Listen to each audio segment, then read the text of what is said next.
चंद्रशेखर भाई के यहाँ पर लगातार कई सारे लोग आ रहे हैं और 4 तारीख का जबरदस्त आंदोलन जो उनकी रैली है वो होने वाली है 4, 5, 6 को, और आगे भी होगा। लेकिन अभी इस वक्त हम लोग जा रहे हैं शंभू भाई के यहाँ पर, शंभू भाई के स्टूडियो पर, और आपको दिखाते हैं कि बहुजनों का जो पहला बड़ा चैनल नेशनल दस्तक,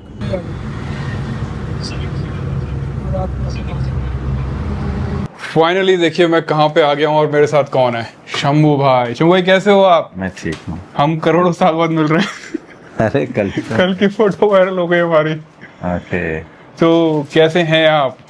ठीक हूँ। मैं आपसे ये पूछना चाह रहा था कि 1 करोड़ सब्सक्राइबर वाला चैनल है नेशनल दस्तक, और वो पहला चैनल है जो बहुजनों के द्वारा चालू किया गया था, तो ये 1 करोड़ तक कैसे पहुंच गए आप?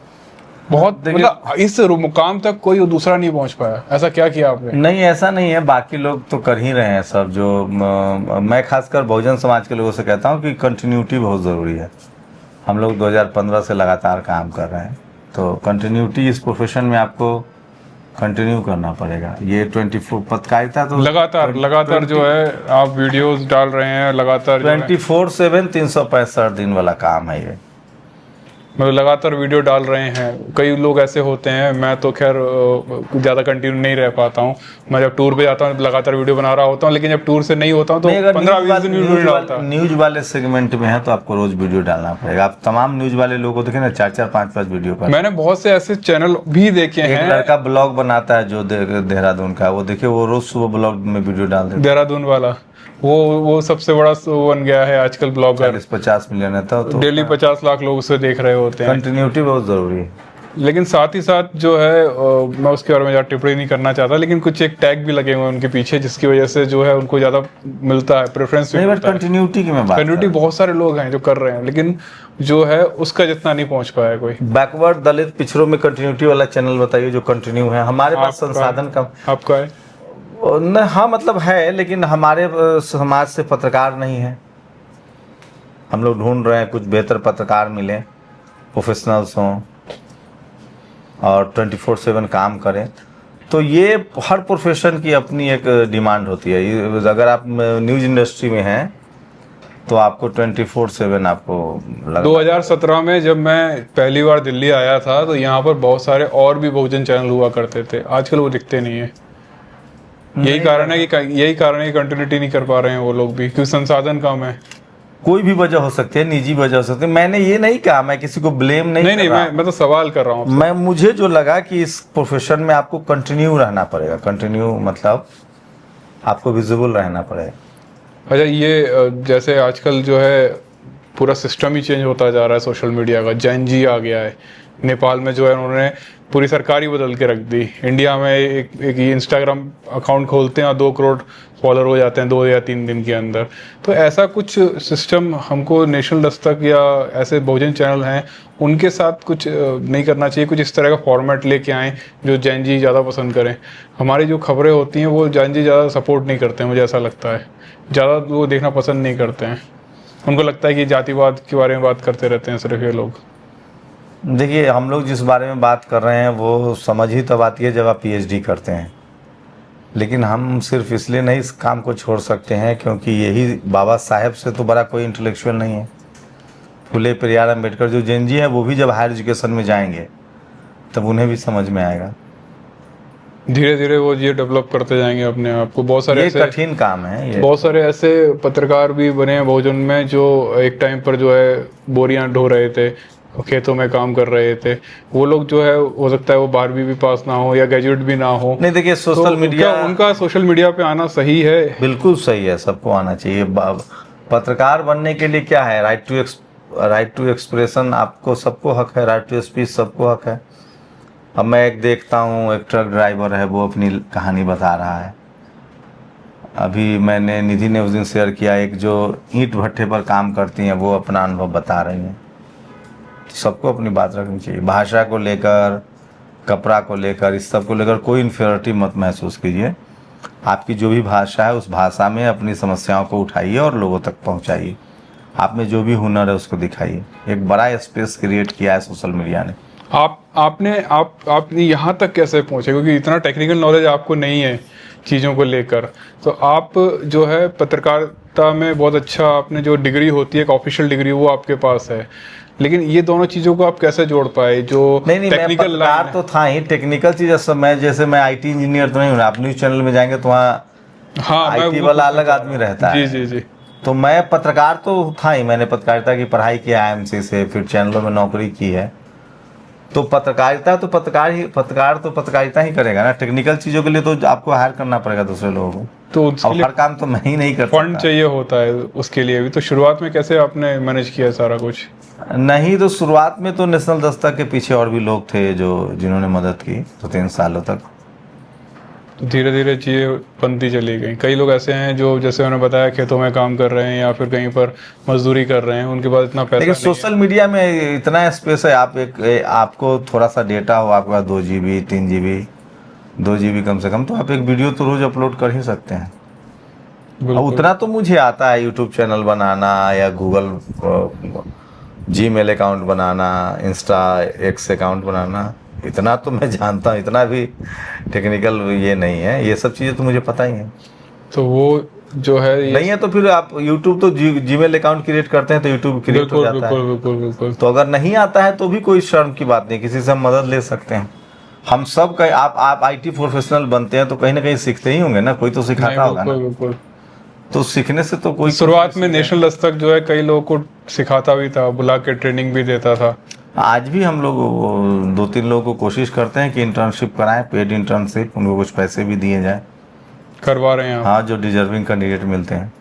और बहुत सारे लोग मुझे लगता है यहाँ से सीख कर निकले हैं और अपने चैनल पर काम कर रहे हैं और हाँ, 10-10 मिलियन 8-8 मिलियन सब्सक्राइबर फॉलोअर हो गए हैं उनके। तो ये आपका कितने सालों में कई सारे बहुजन चैनल आपने खड़े कर दिए। मुझे लगता है कि बहुत सारे लोग आपसे सब इंस्पायर्ड लोगों हुए। को मेहनत करनी चाहिए। हाँ बिल्कुल, रोजी रोटी भी चल रहा है और एक सोशल कंट्रीब्यूशन भी है, तो कर रहा क्योंकि है। मैं भी कहीं ना कहीं एक बार आपका चैनल देखा था मैंने कि यार ये कोई व्यक्ति है जो इतनी मेहनत कर रहा है, जो लखनऊ के पार्क दिखा रहा है, जो नोएडा के पार्क दिखा रहा है, जो भीमा कोरे गांव जाकर दिखा रहा है कि देखो यहाँ पर ऐसा हो रहा था। कब की बात है वो? 2000 शायद 17-18 16-17 में हम 18 की बात है। घूम रहे थे देश भर। हाँ इस बार यूपी घूमेंगे आप?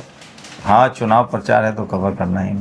तो इस बार मतलब फिर से उस तरह का कुछ शॉर्ट वगैरह हम लोग बना सकते हैं साथ में। बिल्कुल। हाँ, तो कुछ चुनाव तो कवर करना ही है। ब्लॉग वगैरह भी शूट कर सकते हैं। हम पहले भीमा कोरे गांव भी ऐसे ही करते थे, आप जो है रिपोर्टिंग कर रहे होते थे और मैं ब्लॉगिंग कर रहा होता। बहुत अच्छा। आप भी लंबे समय से और लंबा काम कर रहे हैं। मुझे बड़ा अच्छा लगता था वो पुराने ब्लॉग में, आज भी वापस खोल कर देखता हूँ।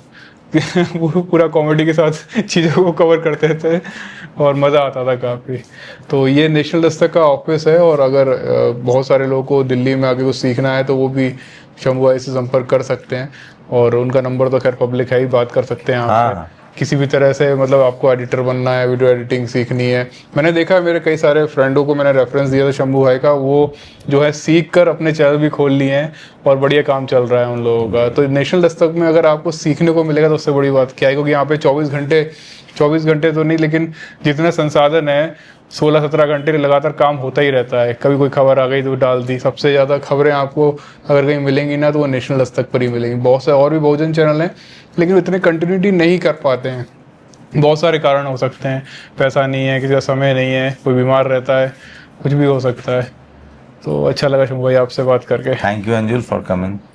बिल्कुल, मेरे को थैंक यू बोलना है आपको, क्योंकि मैंने आपसे बहुत कुछ सीखा है। अरे नहीं, हर कोई किसी न किसी से सीखता है। बिल्कुल बिल्कुल, ठीक है, बस कर दे। शंभू भाई के यहाँ से लौटकर हम लोग जा रहे हैं बिजनौर, और देखिए रास्ते में क्या मिला, द ग्रेट जाटव दरियापुर ये गांव है। और वहां पर आप देखोगे सामने तो Jatav, the great Jatav boys का एक ग्रुप है, शायद उन लोगों ने बनाया, नीचे लिखा है द बॉयज ग्रुप। और आगे चंद्रशेखर आजाद और बहन जी की जो है तस्वीर भी लगी हुई है। और आपको पता है मैं ये क्यों दिखा रहा हूँ, क्योंकि 4 तारीख को चंद्रशेखर आजाद जो सत्ता परिवर्तन यात्रा निकाल रहे हैं, उसी दिन चंद्रशेखर आजाद पहली बार नगीना से सांसद बनकर आए थे। और उसको उस दिन को आजाद समाज पार्टी वाले सत्ता परिवर्तन दिवस के रूप में मना रहे हैं। मतलब कि कई सालों बाद बहुजनों की सत्ता फिर से आई, और इसका नतीजा आप देख सकते हो। मतलब आप ये सोचो कि द ग्रेट चमार जो बोर्ड चंद्रशेखर आजाद के गांव में लगा हुआ है वो कहीं ना कहीं उसके बाद ही ये बोर्ड लगे होंगे और कहीं ना कहीं उसी बोर्ड से जो है इंस्पायर होकर आए होंगे। हमारी गाड़ी तैयार है और बस हम लोग निकल चुके हैं पहुंचने के लिए उस सत्ता परिवर्तन यात्रा को देखने के लिए। और हमारे साथ हैं निरंजन और वहाँ सुमित गाड़ी में हवा डलवा रहा है। डल गई कि नहीं डल गई भाई? हवा डल गई। भोपाल से आया है, ये मुरैना से आया है और मैं तो पता ही है ग्वालियर से हूँ और जा रहे हैं यहाँ से लगभग 500 किलोमीटर दूर है लगभग यहाँ से और रास्ते में मुजफ्फरनगर जाना है, वहाँ कुछ खाने को मिलता है। अच्छा दिखाते हैं। आप लोगों को भी खाना है क्या? आपको खाना है किसी का?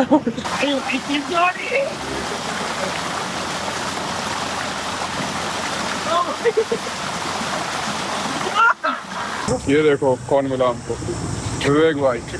ये हर जगह मौजूद होते हैं। कैसे हैं विवेक भाई? आपकी नगरी में आए गए हम लोग आखिरकार। हाँ बिल्कुल भाई हो आप। आना ही है अभी मैं, वहाँ दूर है लेकिन आपको खुद यहाँ डिस्ट्रिक्ट पे खड़े। सत्ता परिवर्तन यात्रा कैसी होने वाली है? कितने लोग आ जाएंगे? अनलिमिटेड है, कोई मतलब उसकी काउंटिंग नहीं है। वो तो कल आपको नज़ारा देखने के लिए मिलेगा। प्रशासन परेशान है, अधिकारी परेशान है। अभी 1 तारीख में यहाँ मुख्यमंत्री जी आए थे और वो शायद यहाँ के अधिकारियों को टाइट करके भी गए हैं कि वो चाह रहे हैं कि ये ना हो। अच्छा ना हो, कि ना हो, ये रुके पर। इसलिए अभी से ही जो है पुलिस हमारे जो पदाधिकारी है जो और लोग हैं उनके घर जा रही है और देखते हैं 4 बजे जो है डीएम। ये भी हो सकता है मतलब कि है ना सत्ता परिवर्तन यात्रा में कुछ रोक टोक लग जाए। अब वो देखते हैं, वो दिखाएंगे। रुकने वाली तो नहीं है, सत्ता परिवर्तन यात्रा भी होगी और सत्ता परिवर्तन भी होगा। 4 जून से सत्ता परिवर्तन यात्रा, बदलाव आएगा यूपी में। लोगों के अंदर बहुत, जब से तमिलनाडु में विजय थालापति ने एक बड़ा कीर्तिमान कर दिखाया है, जो कि खुद भी एक अम्बेडकरवादी नेता है, उसके बाद से चंद्रशेखर आजाद के लिए लोगों को ऐसा एहसास हो रहा है कि उत्तर प्रदेश में भी अब सत्ता परिवर्तन होगी। सामने आप देख रहे हैं बाबा साहब अम्बेडकर की एक बड़ी सी तस्वीर लगी हुई है और यहाँ पर ऐसा लगता है बहुजन महापुरुषों को काफी सम्मान दिया जाता है, क्योंकि जो बाबा साहब की जन्म दिवस था उसी की होर्डिंग है वो। भारत रत्न बाबा साहब अम्बेडकर, भीमराव अम्बेडकर जी। और किसी ने लगाई है, अखिलेश ने लगाई सपा ने लगाई है। आजकल बहुत नीला गमछा टांग के घूम रहा है। और ये आप देख रहे हो ऊपर बदलाव, और ये पूरा चौराहा है चंद्रशेखर आजाद के होर्डिंगों से लगा हुआ है। सामने भी लिखा हुआ है बदलाव। और यहाँ से आप देखोगे ये ही वो चौराहा है जहाँ से जो है सत्ता परिवर्तन यात्रा चालू होगी, या बोलो कि व्यवस्था परिवर्तन दिवस मनाया जाएगा। और कल यहाँ पर इतनी जगह, इतनी भीड़ हो जाएगी कि लोगों को खड़े होने की जगह नहीं मिलेगी। अब ये देखने वाला है कि सच में ऐसा होगा या नहीं होगा। जो होगा सच बताएंगे। कुछ लोग बोल रहे हैं कि जो इतनी सारी होर्डिंगें लगे हैं ना, तो आगे जाके गवर्नमेंट जो है, जिनकी होर्डिंग लगी है आजाद समाज पार्टी की, उनको उतार रहे हैं। वो बोल रहे हैं कि यहाँ पर यात्रा की आपको परमिशन नहीं है, आप होर्डिंग कैसे लगा लियो। आओ देखें जरा क्या मामला चल रहा है। ये लगा रहे हैं तो निकाल कर रहे हैं। उखड़ रही है जबरदस्ती, प्रशासन उखड़वा रही है, लगवा रहा है। उतार रहा था इसे, क्या कर रहे थे? उतार रहे थे सारी फ्लैक्सी सरकार को लग रहा है उनकी सत्ता जाने वाली, तो हमारी फ्लैक्सी अभी उतारने पे लगे हुए। अभी हमने इन्हें पकड़ा, कहीं पोल पे हमने लगवा दी और हमारी 70 फ्लैक्सी उतार भी दी अभी तक। 70 फ्लैग। तो ये वही रास्ता है जहाँ पर चंद्रशेखर आजाद जो है पैदल चल कर जाएंगे। हाँ। तो ये देखो वहाँ पर वो बंदा जो है फ्लैक्स पकड़ा हमने, वो उसको फ्लैक्स उतार रहा था। लेकिन अभी जब जैसे ही आजाद समाज पार्टी के लोग इकट्ठा हो गए, यहाँ पर राजन है, ये आए और इन्होंने जो है वापस से फ्लैक्स लगाना स्टार्ट करवा दिया। अभी ये तो पूछा नहीं क्यों निकाल रहा है? ये कह रहे डर तो सरकार नहीं दिया। हम उससे मिलने गए थे ना, कौन था वो नगर पालिका में, डीएम से बात करी मैंने, डीएम के आदेश पे उतर रहा हूँ। हाँ डीएम तो डीएम के आदेश पे उतर रहे हैं। क्यों? डीएम ने मेरे से कहा है कि आपने कोई कोना ही नहीं छोड़ा, बताओ आपने पूरा करके डाल दिया कि ठीक ठीक ठीक ठीक ठीक। डीएम का ये कहना है कि सारे हर पोल पे आपने अपनी फ्लेक्सी लगा दी, आप कुछ लगा लेते कुछ रहने देते। हालांकि सरकार का दबाव है ये पूरा। और इस पे ये देखो का महापुरुषों का फोटो है, ये देखो। तो ये सरकार है, वो सरकार में बैठे हुए जो लोग हैं वो फ्लैग्स उतरवा रही है। इतना डर है? प्रशासन ने जो है बिल्कुल तो ये फ्लैक्स यहाँ लगा हुआ था। सिर्फ जो है एक दिन के लिए जो है सबको परमिशन मिल जाती है। मैंने देखा है कई सारे नेताओं के फ्लैक्स लग जाते हैं जन्मदिन बधाई करने के लिए, जहाँ पर ये लिखा होता है कि आगे जाके किधर मुड़ना है, वो सारी चीजों को ऊपर भी फ्लैक्स लगा दी जाती है। कुछ अनोखा देखने को मिला है मुझे। देखो, देख रहे हो आप क्या लिखा है यहाँ पे? जय भीम फिलिंग स्टेशन। और ये मामला जो है आपको सिर्फ और सिर्फ उत्तर प्रदेश में ही हो सकता है। जय भीम।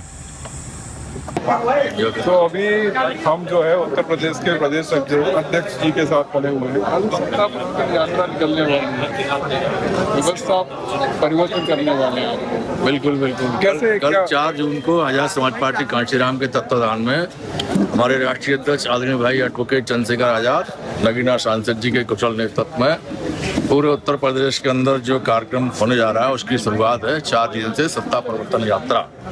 और कल 4 तारीख को ही हमारा व्यवस्था परिवर्तन दिवस भी है। इस दिवस पर हम लोग ये संकल्प लेंगे कि हर हालत में हमको 2027 में उत्तर प्रदेश के अंदर सत्ता परिवर्तन करनी है और सत्ता परिवर्तन करके बहुजनों की सरकार बना के हम लोगों को आगे इस देश के अंदर, इस प्रदेश के अंदर सामाजिक व्यवस्था परिवर्तन भी करना। ये बिजनौर है। ये बिजनौर ऐसी जगह है जहाँ पर बड़े बड़े बहुजन नेता जीत कर निकले हैं और आगे जाके उन्होंने भारत की दशा बदल दी। ये शायद वही ग्राउंड है जहाँ पर चंद्रशेखर आजाद जेल से निकलने के बाद आए थे। हाँ, बिल्कुल सही कह रहे हैं। ये जो बिजनौर की धरती है, ये बहुजनों के मार्गदर्शक लोगों की धरती रही है। यहाँ से लोग सांसद बनते हैं, पार्लियामेंट पहुँचते हैं, बड़े बड़े ओहदे प्राप्त करके समाज को दिशा निर्देश देने का काम करते हैं। हमारी भी इच्छा है, हमारी पार्टी के राष्ट्रीय अध्यक्ष एडवोकेट भाई, कल यहीं से व्यवस्था परिवर्तन होगा। यहीं ये से समझ नहीं आया, व्यवस्था परिवर्तन कैसे करेंगे आप? व्यवस्था परिवर्तन होता है जो हजारों साल से लोग दबे कुचले शोषित पीड़ित लोग हैं, जिनको संवैधानिक अधिकार नहीं मिले हुए हैं, उन लोगों को लोकतांत्रिक तरीके से भाईचारा बना के एकजुट करके उनको आजाद समाज पार्टी से जोड़ के आजाद समाज पार्टी के द्वारा विधायक को सांसद बना के सरकार बना के जब सरकार बनेगी तो इस देश के अंदर व्यवस्था परिवर्तन की दौर की लहर चलेगी। जो लोग हजारों साल से दबे कुचले हैं, जिनको शिक्षा से वंचित किया गया उनको शिक्षा मिलेगी, जिनको रोजगार से वंचित किया उनको रोजगार मिलेगा, जिनको सम्मान से वंचित किया गया उनको सम्मान मिलेगा। मैं बीच में आपको टोक रहा हूँ, आपने बोला शिक्षा से वंचित किए गए। हाँ, शिक्षा से यहाँ वंचित पर किए गए अभी हैं। आज इंटरनेट पर जो है चंद्रशेखर आजाद को ट्रोल किया जा रहा था जब उन्होंने बोला कि MBBS की मुफ्त शिक्षा कर देंगे वो। तो मुफ्त शिक्षा क्या आप लोग कर पाएंगे? अगर माननीय राष्ट्रीय अध्यक्ष जी ने जो बोल दिया है उसको हम लोग करके दिखाएंगे। आप देख रहे हैं, अगर सत्ता आती है तब जो लोग ट्रोल कर रहे थे उनको जवाब मिल जाएगा। ठीक है, धन्यवाद।